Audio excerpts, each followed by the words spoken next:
All right. Well, welcome everyone to our Digital Access Community Coalition call. I'm excited you could join us.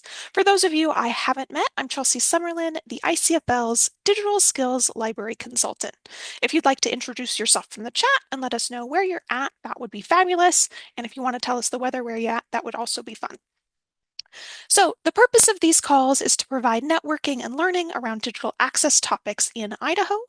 Last time we learned about the business and workforce support from Meridian Library District's Unbound branch. You can catch the replay of that as well as the recordings of our tech workshops on our YouTube channel.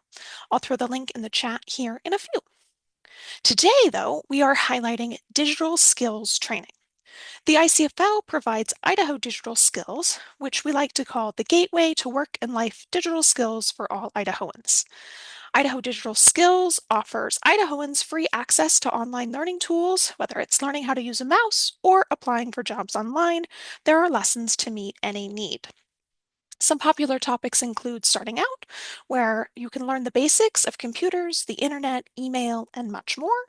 Job skills, where you can learn resumes and cover letters, the job search and job platforms, and being productive, where you can learn Google Suite, Microsoft Office, and other productivity tools, and the courses are also available in Spanish. Idaho Digital Skills also has other digital access resources, including the Resource Directory, where Idahoans can help search for help near them, Lifeline information, where Idahoans can look for affordable internet plans, tools for trainers, where libraries can access programming materials to help them teach the basics. But even with all of those resources, we all know that technology can be hard to teach and to learn virtually. If you don't know what the internet is, an online learning platform probably isn't the solution. In-person support, one-on-one training, and formal classes help meet learners where they are. So for today's call, we have special guest Darren Garr, technology librarian with the Lewiston City Library, to share about the digital skills training they provide to patrons and staff. Throw any questions in the chat as you think of them, and I will raise them as we go. We're going to plan on wrapping up at 3 p.m. Mountain Time. This call is being recorded, and I will send out the recording to everyone who registered. With that, I'm going to turn it over to Darren. Take it away. Oh, thank you, Chelsea. I hope everyone's having a wonderful day so far. Am I sharing my PowerPoint correctly? It looks good. Fantastic. All right. Well, thank you guys for coming in. I want to talk about the digital navigation that we do here and especially focus on how to do digital navigation wherever you're at, whether you're at a library or at your work or at just walking around on the street. Just sort of teach you the elements that go into how to be a good at digital navigator. I'll talk a bit more techie after I tell you my qualifications. I've been the tech librarian at Lewiston for 4 years next month, and I've been the sysadmin chair for our consortium, Valnet, for the last 3 years. And I just stepped down from the position earlier, but I'm still on the committee, so I'm still able to contribute to people. And I've been the digital navigator here for 3 years in a more official capacity. We used to call it tech tutoring. I was the tech tutor, and I had my tech 2Ds, but I changed it once I realized there was an Idaho-wide or even a nationwide movement towards referring to the what I was calling tech tutoring to digital navigation. And I wanted to make it more cohesive and more understandable. There's a certain point where I do feel digital navigation is a term that's a barrier in and of itself. So it's whatever people want to call it, tech tutoring, computer help, digital navigation, whatever it is, as long as you are guiding people through the digital wastelands. That's really important. In my time as a navigator, I've had some is a myriad of experiences. I'm just filled with wacky anecdotes and fun stories. But there was one just a couple weeks ago that I want to start off with. We recently expanded into one-on-one, from one-on-one tutoring sessions into group sessions. The I have really enjoyed doing the lecture portions where it's just me talking. But I've also tried to introduce some exercises as well. And the exercises don't go quite as smoothly as me just talking, because there is a lot of issues that can happen when there's such a diverse group with different devices, trying to do basic or even intermediate tasks. The exercise we were doing 2 weeks ago was making a new Google account. Immediately, people were going, "Oh, you can have more than one Google account?" Yes, yes, stay with me here. Everything was going wrong. People were having trouble getting to the right web page because it turns out searching Google for gmail.com is different than typing in the address bar gmail.com. Thought I clarified it, hadn't fully clarified it to everyone. So they were struggling to get to the web page. And I had a slideshow with images showing what they were supposed to do.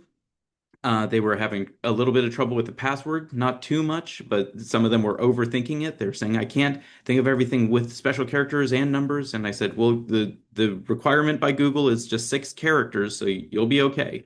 But even then, once we had gotten through everything, we hit a big old wall that I was not prepared for, a QR code. The image on the bottom left shows what I was expecting, a verification code sent to your phone. I figured everyone here is going to be able to type in their phone number, which would have had its own, "Oh, what's my phone number?" issue to deal with. But scanning a QR code was something had I discussed QR codes earlier in the month, but we hadn't actually practiced it. So I didn't want to push everyone to do the QR codes immediately, but because I knew that we would have to do that, and then there was more privacy stuff I'd have to address, and then we hit continue, and then we get to the email box, and this sent me into an OODA loop. I don't know if you guys know what an OODA loop is. Let me explain.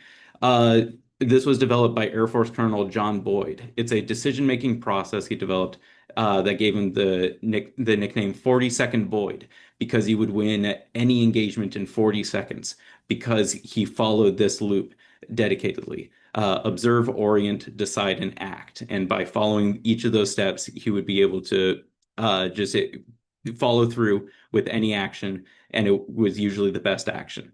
So here's what I was doing. I observed, I examined the situation, saw what people were doing.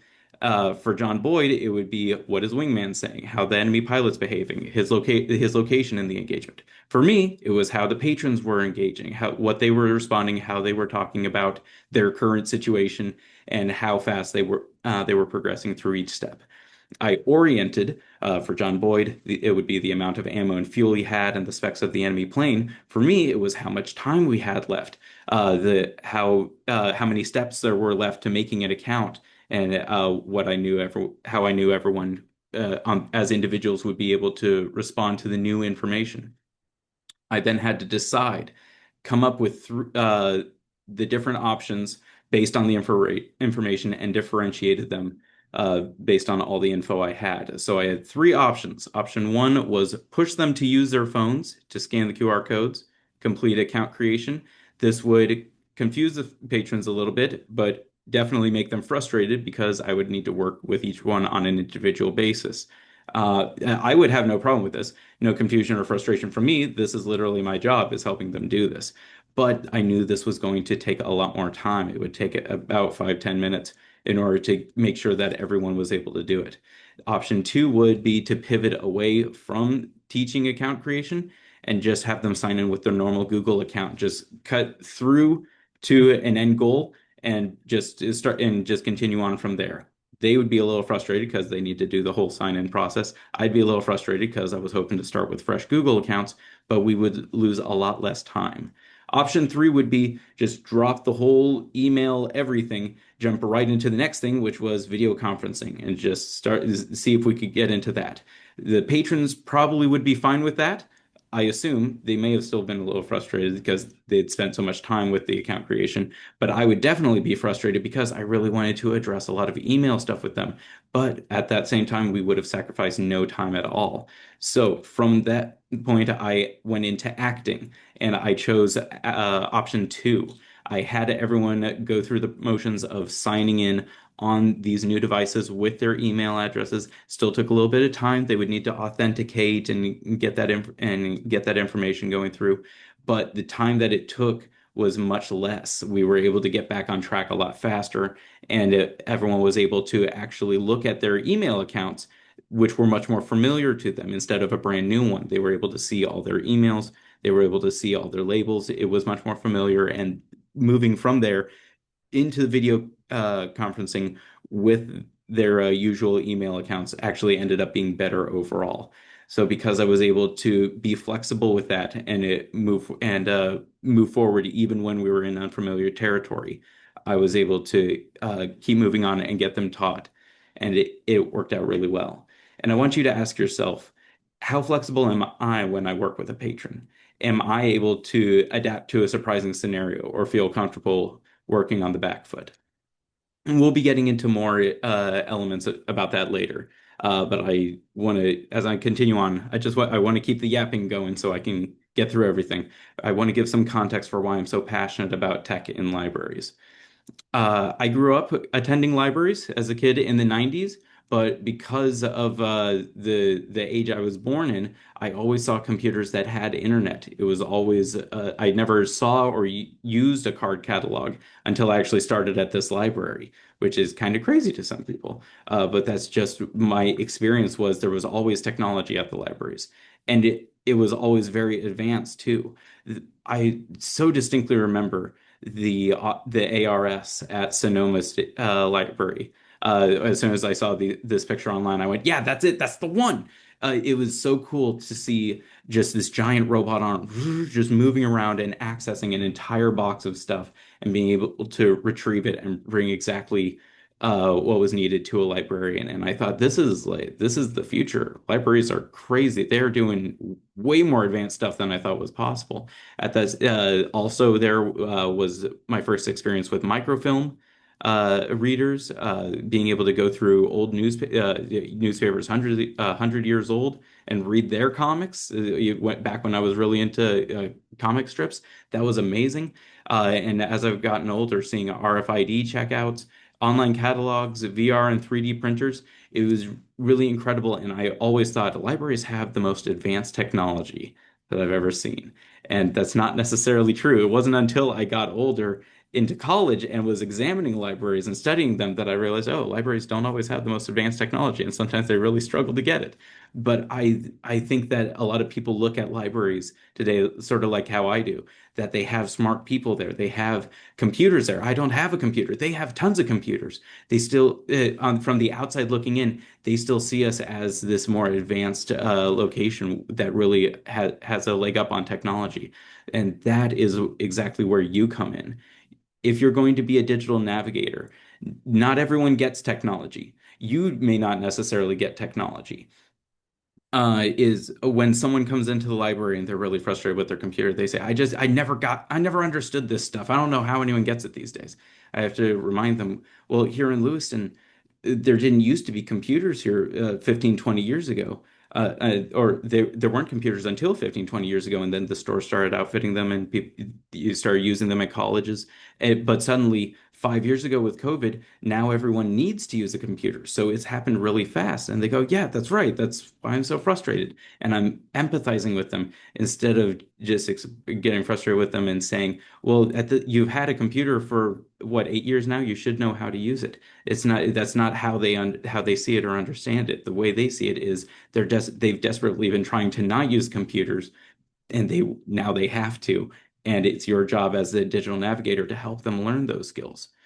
Unfortunately, there's no one size fits all strategy. We can't just say, here's the handout that makes everyone learn computers. Here you go, your problems are solved. Some patrons learn watching you do things on the computer that they'll be able to watch you and be able to reproduce that. Some want you to explain what you're doing while you're doing it so they are able to replicate it at home. Some need to practice it themselves. Others will need to write down notes and actually get it once and be able to refer back to it in the future so that they'll be able to have that written memory.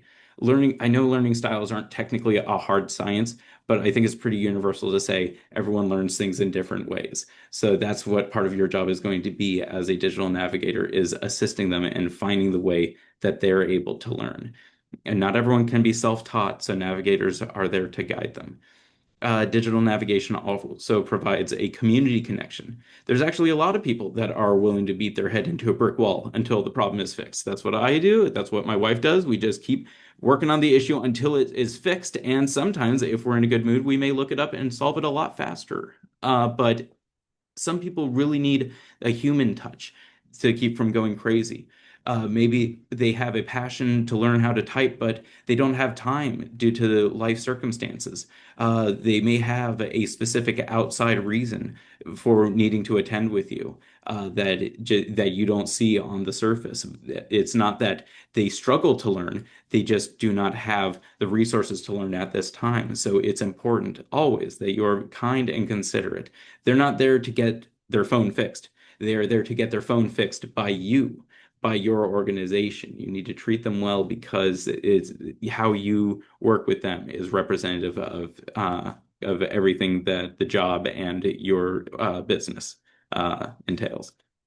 And at this point, if you're not a digital navigator, you may be asking, how can I start? How can I be a digital navigator or have a DigiNav program? The answer is however you need, whatever you need to do. If you work well in a group, try group sessions, do educational lectures and run some exercises. If you prefer one-on-one interactions, then you could start off with individual appointments. If you have tons of free time and you're like, wow, I can be interrupted at any time and still be able to do my job, then just have drop-in sessions or just be out on the floor, be available to anyone. Whatever you do, however you choose to do it, don't be disappointed if no one comes at first. If a few weeks go by and no one comes, try doing it a different way. Try leading a group instead of doing one-on-ones.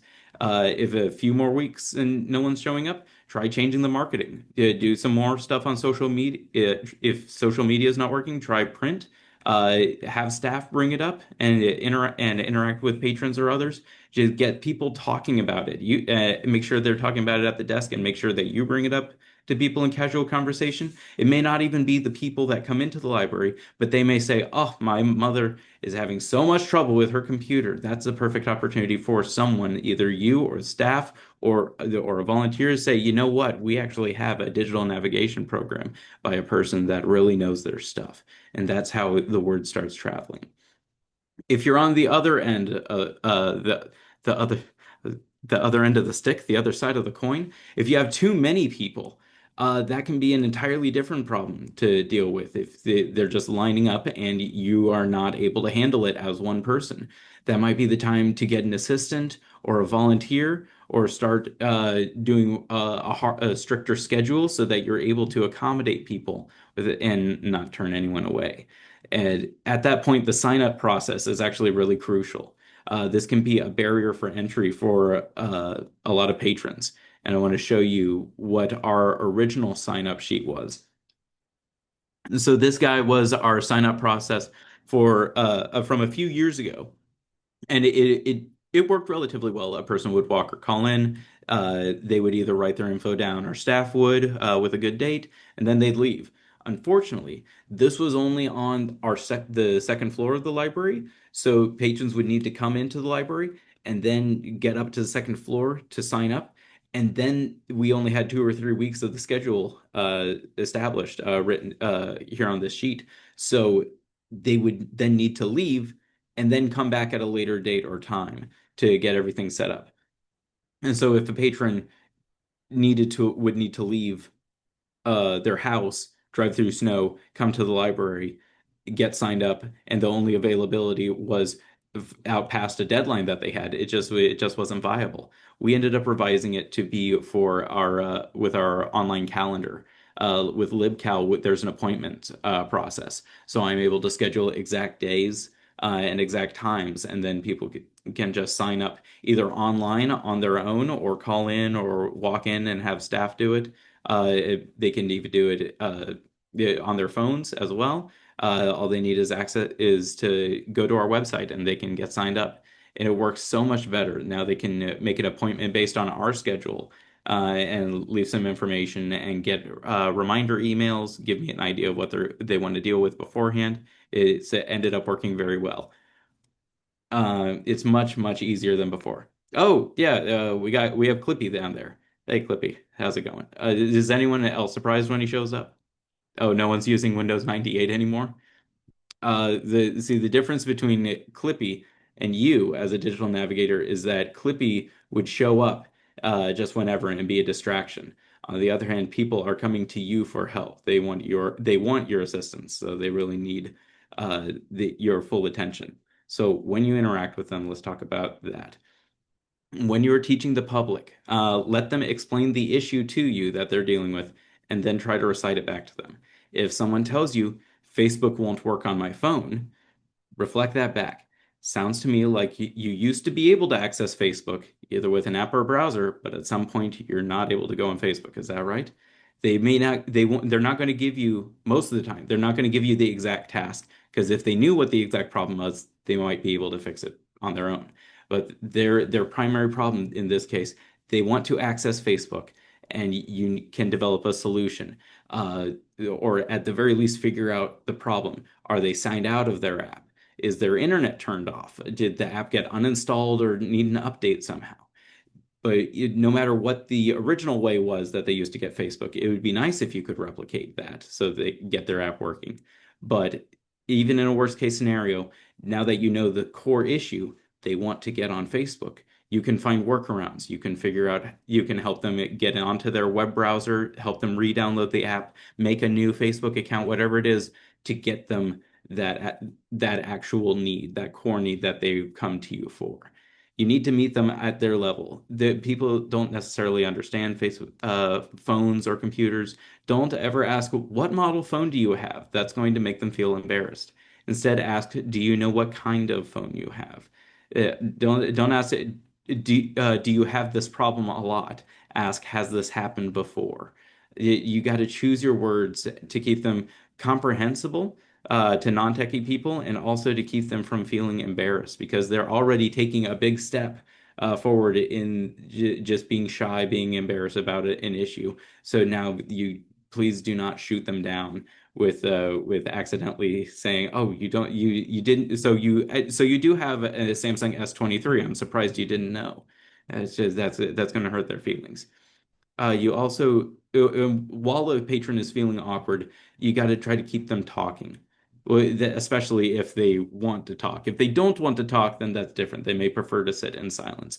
But if they are a social person, probably not a very techie person, then they may want to interact and socialize with you. This is an opportunity to for you to not be quite as locked into your work and start interacting with them because they're an uncomfortable person uh watching you mess around with their phone in a very important thing or their laptop. They don't have a phone or laptop to play with. Their hands are empty and they've had bad experiences with tech people before maybe. So what if you break it again? So try to defuse the situation. How long have you had this device? Do you work anywhere? How's your week been going? Did it take you a long time to get here? Are you a big fan of Facebook that we're working on? Something to get them talking while you do your work and break up the silence. And for me personally, I like to spend a lot of time updating and customizing and experimenting with different apps and devices. You cannot do them that here. It's important to, oh, I'm sorry, I'm skipping around in my notes. I'm Oh, going to what's that? interrupt real Oh, quick. sure. Laura That has gives a me a chance. question in the chat. Mhm. She wants to know, where do you offer help in the computer area, your desk? Do you experience any privacy issues depending on the location that you're offering the help in? That's a good question because depending on where you're located, you may not have a lot of opportunities. If your library is just one building without an actual room, it may be better to try to do digital navigation outside. For us, we have a decent sized computer lab, and I'm located here on the second floor already, so I just pull us over to a window side where there is a little bit more private. It's not super private, but I want to get patrons in the habit of not bringing up their passwords or talking about private information in a public setting anyway. So that's a good opportunity for me to say, here, maybe not in public. Oh, careful, that's private medical information. If it is something really sensitive that we're going to need to be on like speakerphone for, or they're really having trouble keeping their voice down, then we can navigate into a room. I probably need to do that a bit more just for the sake of not distracting the other patrons. But usually it's fine. And I like to use it as both a little bit of marketing, letting people know that they can come to me for help if they ever need anything. But also, there have been people that have heard me give out my advice in the public setting and that have come to me and go, "Oh, I actually appreciated hearing that. That was good to know." So I like working in a public setting, but it's not always best for everyone, especially if if the patron feels uncomfortable with it. So that's important to keep in consideration. Is that was that the full of the question? I hope I answered that decently, unless they were asking exactly where do I sit and work with patrons, which I don't want to get into that right now. Yep, Laura says it answered the question. Nice. Thank you. Between that and all that I've talked about so far, everyone might be asking, where's the tech advice? When's he going to talk to us about tech to help us with digital navigation? I'm not. I am not going to tell you about how to use a particular app or website. I'm talking about digital navigation, which requires a person to help another person fix a problem. There doesn't need to be additional technology involved. You don't actually need to know the solution. Actually, a good 40-50% of the time, I do not know the solution to a problem when I engage with a patron. I have to look it up. I have to start intuiting things. I have to start experimenting with things. Your nuance, the way that you start working with stuff, is going to come with experience and time being a digital navigator and messing around with technology on your own. You'll learn from experience what settings in Android to open to change lock screen settings. If a patron wants to make their own app, you'll look up good app building programs and assist a little bit before and after. Uh, and to be honest, the reason I'm not talking about specific tech things is I don't have time. There's no way to talk about privacy settings in Google, accessibility settings in Windows, widget settings in Android without using up every hour in the entire day. So it's important for you to do your own research. If you need my help, I do one-on-one sessions every Wednesday and Thursday at noon and 4 p.m. I'd be happy to work with you as a digital navigator. Otherwise, you'll need to go to gcflglobal.org. They do free tutorial style education on entry and intermediate level technology. Laura's got another question in the chat. Where and how are you looking up answers? So, is there resources beyond GCF Global that you use, or is the just I Googling it? I will literally bring out my laptop and just Google why am I locked out of Instagram? It's something like that, and I'll just troll through a different forums. I will go to Reddit. I may ask AI, which can be a good entry point to discussing AI with the patron. I'll ask staff that are around me if I don't know the answer. Uh, if it's an issue like with a particular piece of hardware or a service, then we can try to find the contact number for support. If we're running out of time, then I say, here's the number, you can call them. If we have enough time, I'll call them, I'll call with them. Just whatever we can do to try to figure out the problem. Because it's not uh, fixing the problem in the moment is really nice, and that's always my goal. But sometimes the best thing is just having a second person to be frustrated with. I won't always be able to restore an image that was emptied out of the recycle bin. There isn't a way to do that. But just be as the last person that they go to and hearing me say, "That's really frustrating. I'm sorry that happened, and I wish I could help you." That's sometimes sufficient for their help, even if all my research has pulled up nothing. I think you kind of answered Laura's follow-up question, but she's asking if you're doing all of that looking up while the patron waits, and it sounds like you're sort of modeling how to do the looking up for themselves with them there. Exactly. I will straight up say, here, do you see what I'm doing? I'm typing into Google, how do I do this? And when I hit enter, look at all the stuff that comes up. Let's go to a few different ones. And that's if they really have a hard time.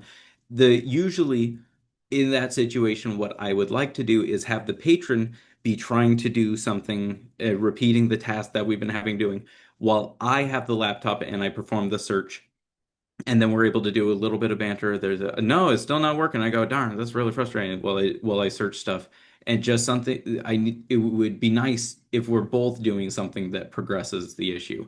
Otherwise, it needs to be turned into a teachable moment, or I say here you, or I try to find something else for them to do. Here, you figure out that other thing that you wanted to work on while I do this. Because if it is something that we're really stuck on, it might be better to tackle another issue. Here, you said you wanted to go to Google, work on Google Maps, right? Here, you open Google Maps while I try to figure this one out. So just try, it's not always great to multitask, but sometimes you're going to have to. Laura's got another question, and then Marina's got one too. So we've got questions coming in right now. Okay. Do you sometimes give them a call back with answers or schedule another session for tricky problems? Yes, I will always say if there is an open slot, you're welcome to take it unless they are a regular to such a degree that it or it's the issue is so substantial that multiple 1 hour sessions I know aren't going to solve it. So what that usually comes down to is me recommending another location or them coming in on their free time to work on it themselves on our computers, and then I can duck over and assist them every now and then. But usually, if it's something that substantial, then I say I'm not. This is not an individual. I'm not here to literally teach you how to Photoshop. I'm here to help you with certain issues you may be having at Photoshop, including entry level points. Here's the support page. Here's the FAQ. Here's where the manual is. We can go over here. You drew your first image. That's awesome. Here, let's edit that a little bit. Perfect. Our hour is up. If you would like to tackle more of that, we can meet tomorrow, next week, something like that. Here's a lot more resources. I cannot help you right now. I need to order books. Something like that. Fair. And then Marina's question is, do you ever run into unreliable or sketchy information, questionable websites, etc., during the research process? And if so, does that become another teachable moment? Good. Interesting. Good question. Part of my issue with workflow is that, and I'll get into a little bit of the flexibility with that, is that if one thing doesn't fix it, I just bounce over to the next thing. I just keep trying to find something that works instead of really considering, oh, why didn't that work? Why is this being frustrating? Um, so I don't dwell on that too often, but a lot of the times information on forums can be outdated. So I always prefer to go to official websites. Reddit can be helpful, but it can also be very old, so that's not always good. If I do try to turn that into teachable moments, always go, so they get so excited because they think they figured it out. Here, this one says image resizer. Let's go to that one. And I gotta go, well, hang on. See, it says sponsored or ad next to it. So this probably could help, but it's sponsored, so there's all we know is that they're giving money to Google to be up at the top. So let's go down to the first non-sponsored one. Oh yeah, there it is. There's the ad button right there. Yeah, so let's go down to one that doesn't have that, and that'll probably be more likely something that'll actually help us. So just little things over the course of it. It is good to talk and walk them through that. Was that sufficient? Did I need to expand on that a little more? I think you got it. Marina Okay. can put a follow-up in the chat. Yep, Okay. she says yes, thank you. So Okay, cool. All right. Getting back to teaching the public on one-on-one stuff. If you said we did a little bit of this just now. If you and your patron are at the table, they want their pictures moved from the phone to the laptop. You plug the phone into the laptop, click and drag pictures from the phone's picture folder to the laptop's picture folder. There's 20 minutes remaining. Uh-oh, you're gonna need to wait a while. That's okay. You joke about how it feels like you're watching the Viking game last night. Nothing's happening. They hit you back. Oh, they're a Packers fan, and then you hit it off because then you start talking. You face each other. You join fantasy football leagues. You pull up phones and show each other highlights. You turn back, and at some point the transfer had stopped. Uh-oh, what happened?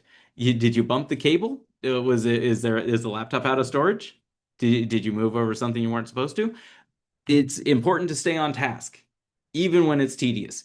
Check back every couple of minutes if something really long and boring is happening. Try to transition it into something else that you can do. Just got, like I said, multitask. Find another issue that they've been wanting to deal with so that you can stay engaged, stay on topic, stay helping instead of just we jawed for 10 minutes and we lost some unknown amount of time because we weren't paying attention to the transfer. But probably at 2 minutes in, it stopped and we wasted 8 minutes. That's if you get too involved with the patron. That's fine, but it's a fine line between being too involved with the tech. If the patron says, I don't know how to download the McDonald's app, what that really means is, I don't know how to download apps. If you download the McDonald's app for her, make an account for her with her own email address and a password you come up with, hand it back to her and say, here you go. The McDonald's app is on your phone now. You have not solved the problem. I would actually go so far as to say you've created a problem because when she gets a new phone, she is not going to know how to sign into that app, much less how to download it.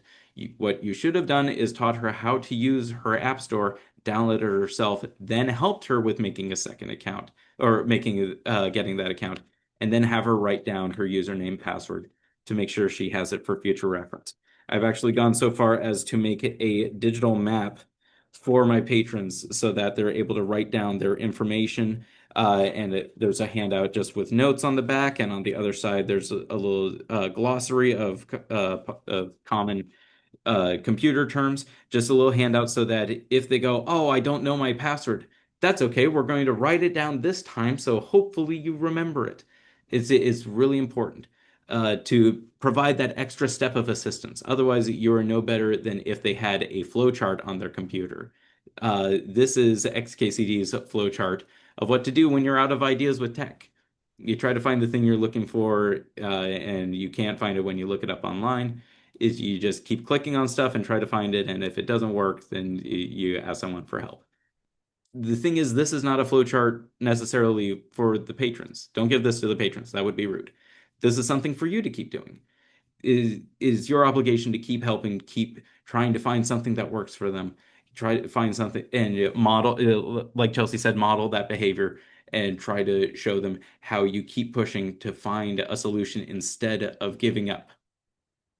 Unless it's been a very long time, you've been at it for 30, 40 minutes, there have been no breaks in the case, and you're running out of time. It is time to give up with you.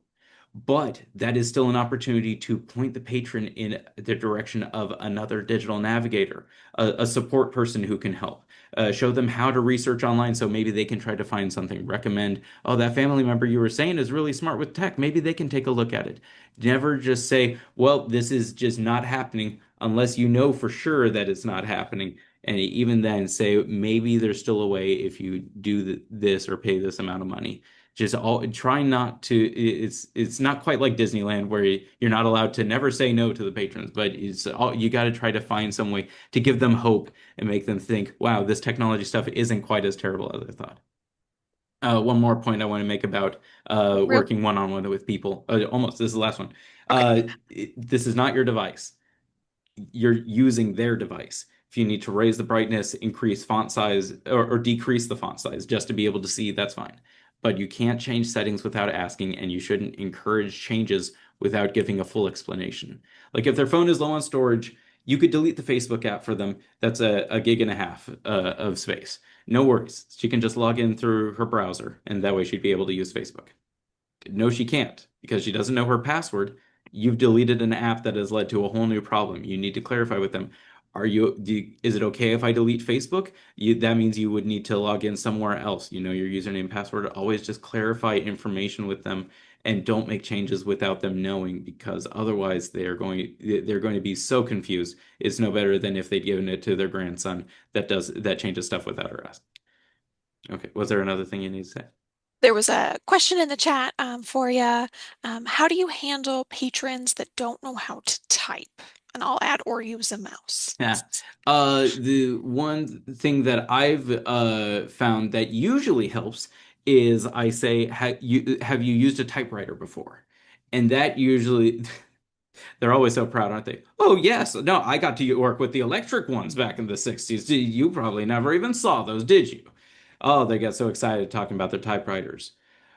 And that's usually a good entry, except for the time when they said, no, I never went to school. Oh, that's difficult, but that's an opportunity to give them a handout or show them the website, give them a bookmark, a link for them on their device. Just slowly get them into the habit of figuring out where the keyboard is. This is not necessarily your problem. You're going to be able to help them a little bit, but this 100% is something they're going to need to deal with on their own for the most part. You can definitely spend the entire session walking with them through the process, but there's so much stuff online to for them to be able to learn it. I really think it's going to be best for you to give them the tools and stand by them while they work. But then once you get them familiar with the process, they're going to need to do more at home on their own to really get the skills, because that is a very important barrier for entry. But it is a time consuming one. And unfortunately, just you don't always have the time. And with the mouse, it's that again, that can be really difficult as well. But I just emphasize the left click, left click. We'll deal with right click. No, we'll deal with right click later. Don't worry about right click, left click. That is the key thing, and they will slowly figure it out over time. The mouse is much easier to figure out than the keyboard. They will start to get a feel for how motion works, and they'll eventually get the hang of it, even in a half hour to an hour. So that's not as big a deal. But teaching is super important because you are generally you are there to fix, but it can be an opportunity to teach. People don't always need something fixed. They can sometimes just want to learn about a singular topic, and that could be a little weird and different when you're not necessarily when you don't feel like you are a teacher. In my experience, that's usually just someone who wants to explore more of their phone, or they've never used a computer before. They want to know how do I use this thing? What is a desktop? They want to they've used Instagram before, but they want to know more about it. So so just walk through it step by step, so they feel comfortable using it at a baseline. Just give them the most basic level that they need, and hopefully that they'll start to engage with it on their own at a deeper level. That once you get through that initial crack, that crack will start to spread, and soon they'll be able to move through. And you got to be prepared for anything. I was not expecting a 12-year-old to reserve a session for me to learn 3D printing, or a 60-year-old man who needed help with Google Maps, and really wanted to figure that out as an Uber driver. And that was the thing, was he was an Uber driver who could not for the life of him learn how to use Google Maps. Unless you're selling yourself as an Android navigator or a TikTok navigator, a Microsoft Office 2007 Home Edition navigator, people are going to come to you for all kinds of help, all sorts of things. So it's good to know about as much as possible. Play with different apps, try new programs, go outside of your comfort zone and get that experience. So when someone asks you about something, you can say, I've only worked with it a little bit, which sounds a lot better than I have no idea. I'd never tried it. Is That's there great. another thing you need to jump in with? I do. Another question in the chat. So Okay. Allison asks, how do you set boundaries with patrons if they are coming to you with sensitive information or if they are asking about something you don't feel comfortable helping with? Interesting. How much time what do we have on time? We have about 15 minutes on Okay, time. okay, that's fine. Then I'll address this question. I used to work in a prison library where there was no privacy of information. So I can be a little, I'm of two minds about it. On the one hand, it's really important to keep all your information private and try not to disclose it. On the other hand, I feel just about everyone's information is leaked in some way, shape, or form. And it's not quite as private as you think. It's about yours and their comfort level. If they're not comfortable with you watching them type their password, turn away for a second. Just give them a minute. Let them type it in. If they don't want you to see their tax form that they're trying to scan, just walk them through it with like a blank piece of paper, then have them do it on their own. Whatever you can to make them feel comfortable is important. They are going to need to, at some point in their life, get out of that comfort zone, but it doesn't have to be with you. Let them warm up to it, and if it gets to a point where you can't move on without them telling you the password, or it's taking so long for them to type in the correct one because they will not turn on the C password button, so they keep typing it in wrong, then you need to let them know we can continue like this, but I'm afraid that it is going to use up all of our time. So I just want to let you know that this is going to be an issue. But if this is what you want to keep doing, then that's fine. And if that leads into the second session and it's still a problem, then say, unfortunately, I think that I'm seeing a habit here, and I don't think this is going to get resolved if you're not willing to give me the information that I need. We're at a barrier here, and unfortunately, you're the one creating the barrier. It's you do not need to you don't need to violate their privacy or anything without them wanting to, but if they're not willing to open up like that, then it may be necessary. I hope that answers the question. I think I went down a slightly different rabbit hole. Yep. Allison says thank you. Okay, cool. All right. So education is much better actually in a group environment. If you want to teach typing or using a mouse, any basic computer stuff. If you can assemble a group of people for digital navigation to learn stuff, that's great. But you've now run into an issue where everyone needs help with technology and wants to learn, but they all learn at different speeds and in different ways, and they have different baselines for what they're familiar with. So, like, sure, everyone attending probably knows what storage it knows that storage is important for computers. But if you're talking to them about the benefits of flash storage versus a hard disk drive, they have no idea what you're talking about, and it doesn't apply to them who they've only gotten a smartphone recently, and you're teaching them about making a PC. So it's important to set a good baseline, or if you don't set a baseline, walk everyone up to that baseline to the baseline you need them to be at, and then you can address stuff. But at the same time, it's important to push forward even if they're stragglers.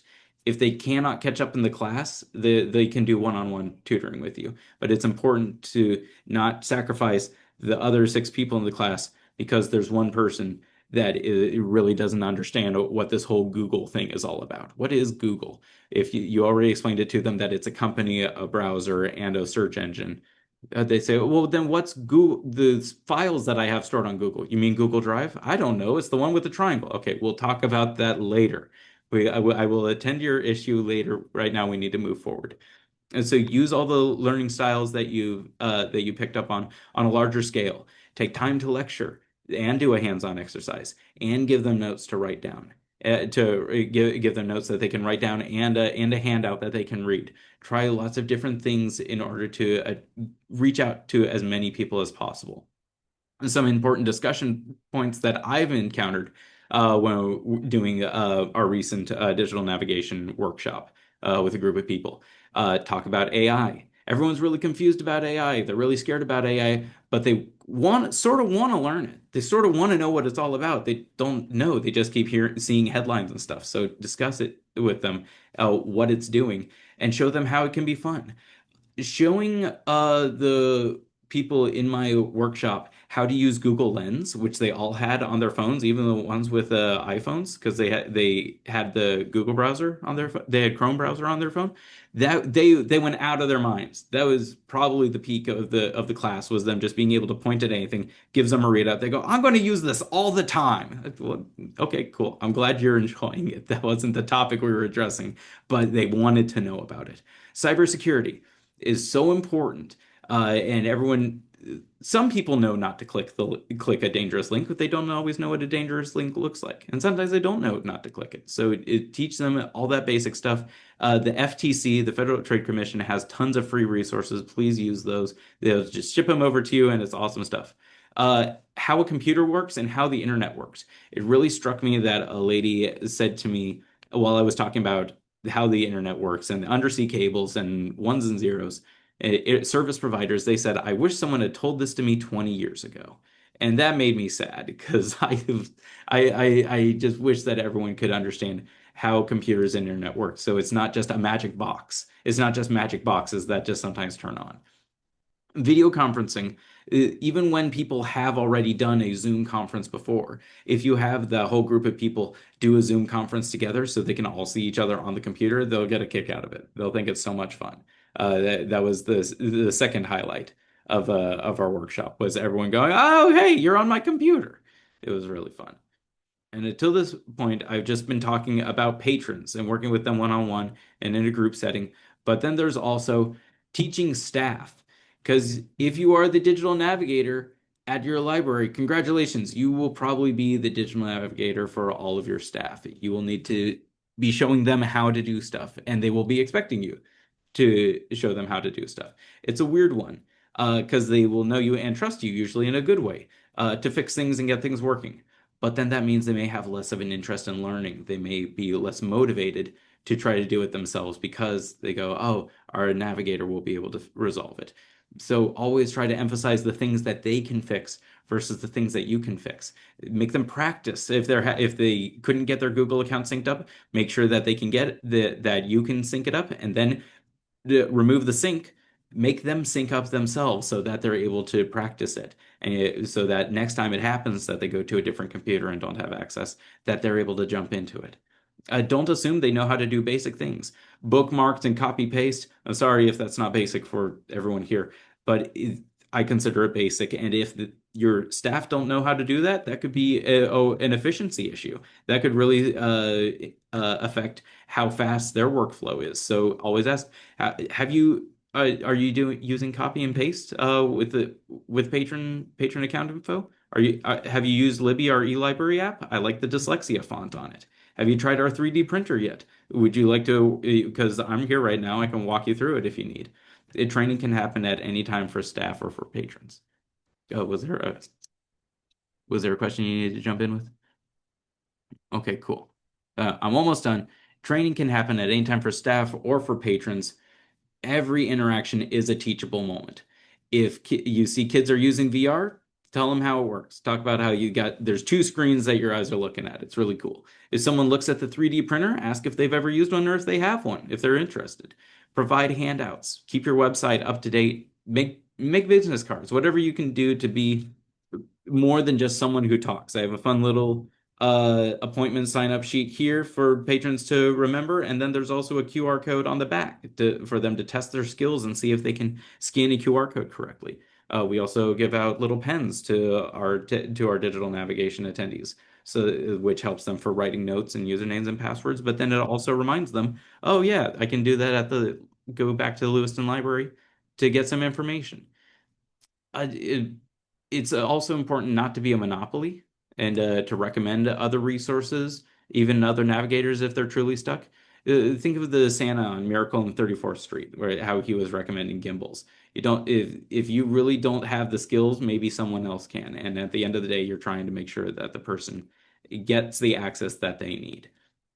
And no one likes know-it-alls, but everyone loves a smart person. Uh, and finally, if a person does not actually need help with tech, not as much as they're letting on, and they just need that human connection, they want some to work with someone who's going to listen to their problems and just chit chat with them.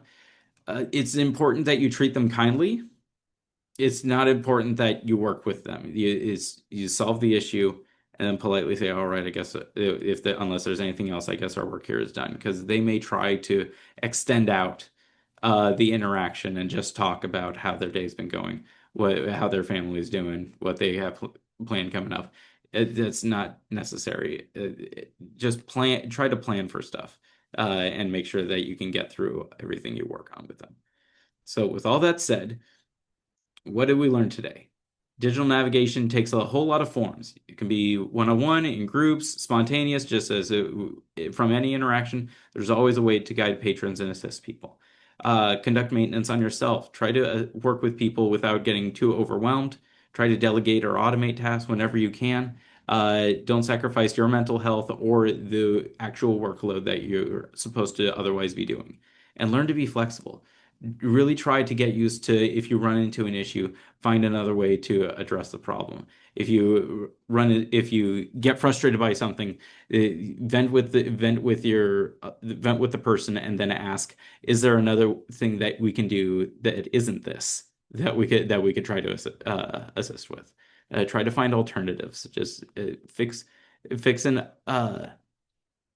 whatever you can, but sometimes not everything can be fixed. And I think that's about all. I think that's all the stuff that I had to talk about today. Well, perfect. Can wrap up then. So we've got a minute or so. If anybody has any last questions, for Darren, they can throw those in the chat. You've got a few thank yous. So yeah, it's been definitely fun. I do like that nobody likes a know-it-all, but everybody likes a smart person. Thank you.